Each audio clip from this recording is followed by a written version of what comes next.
Més de 1.600 actes aixecades al llarg d'aquest estiu que es tradueixen en poc més de 3.350 infraccions detectades.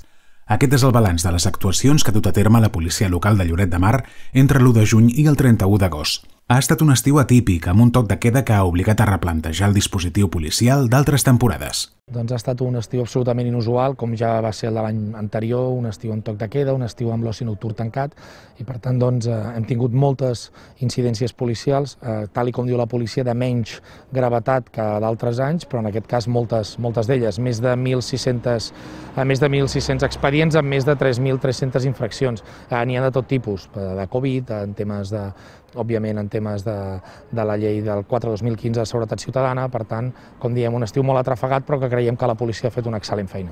De totes les infraccions recollides, algunes de les més repetides han estat el consum o tinença de drogues, així com l'incompliment de les mesures de seguretat de la Covid-19, com l'ús de la mascareta, les limitacions de concentració de persones o la distància de seguretat.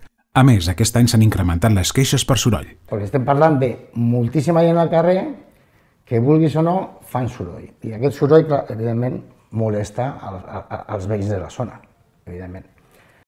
Aquest increment de sorolls també, per què s'ha produït també? Per el tema del tancament de l'oci nocturn. L'oci nocturn a 2:15 tanca, però moltes persones continuen la festa als seus apartaments, als xuts, i això fa que els veïns de la zona estiguin afectats per aquests comportaments incívics. També destaquen les infraccions en l'ordenança de civisme i convivència ciutadana, com els actes incívics o el consum d'alcohol a la via pública. A més, els cossos policials han actuat en casos d'ús fraudulent de targetes d'estacionament de persones amb mobilitat reduïda i per motius relacionats amb els UTS, els habitatges d'ús turístic, la tinença d'animals o l'ordenança de via pública.